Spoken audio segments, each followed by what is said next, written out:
Bonjour, aujourd'hui je vais vous présenter une orchidée qui est le Cattleya. Donc le Cattleya est originaire d'Amérique centrale et d'Amérique du Sud. Elle pousse donc en épiphyte dans la nature, c'est-à-dire sur les arbres, ou de temps en temps aussi sur des rochers, donc ce qu'on appelle lithophyte.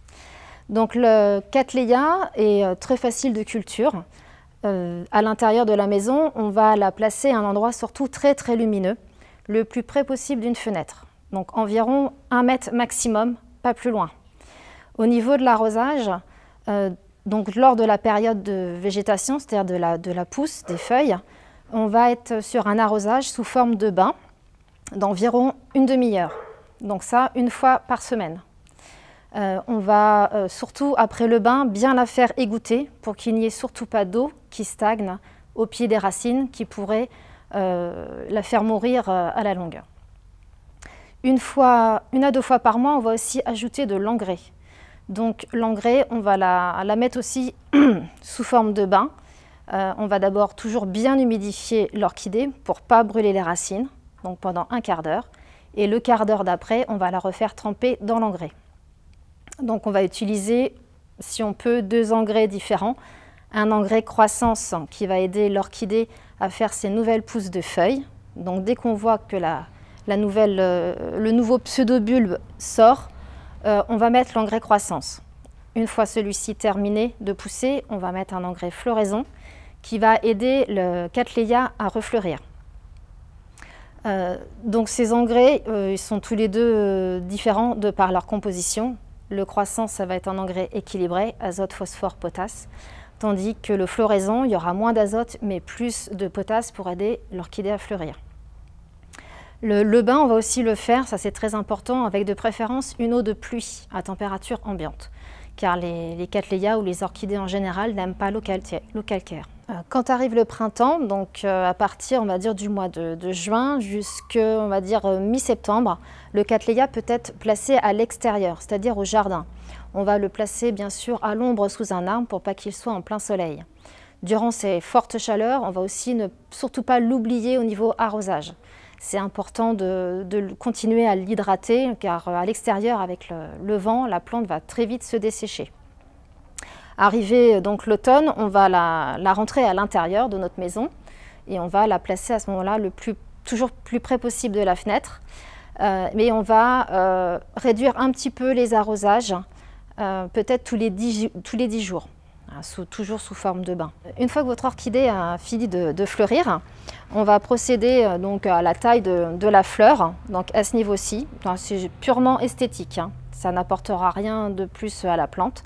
Par contre, ce pseudobulbe-ci qui a fleuri ne refleurira plus jamais. Donc il faudra qu'il refasse une nouvelle pousse, donc qui va sortir sur le côté ici. Donc cette nouvelle pousse va sortir vers le mois de mars-avril. Et c'est en fait aussi la meilleure période pour effectuer le rempotage. Donc pourquoi le rempotage? Déjà pour changer le substrat. Le substrat, c'est de l'écorce de pin maritime, calibrée et dépoussiérée. On va y ajouter un petit peu de sphène aussi pour permettre l'humidité légère au niveau des racines.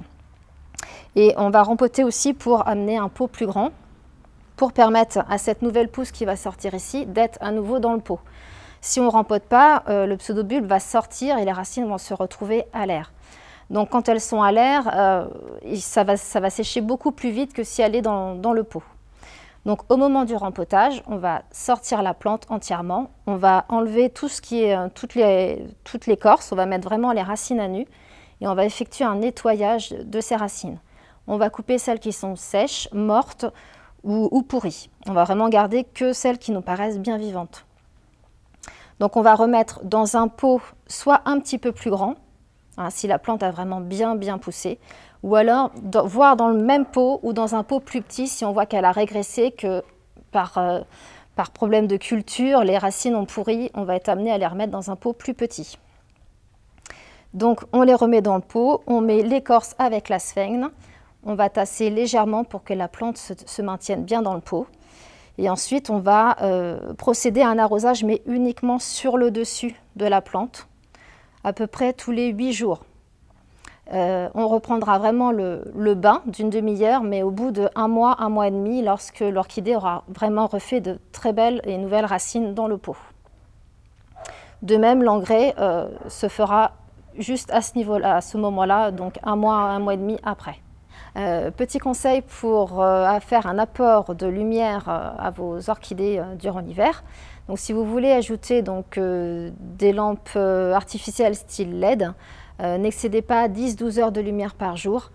Si vous allez jusqu'à 14 heures de lumière, ça peut changer le cycle de culture de votre orchidée et qui peut l'empêcher de refleurir. J'espère vous avoir apporté un maximum de réponses à vos questions et je vous dis à bientôt sur le site Au Jardin.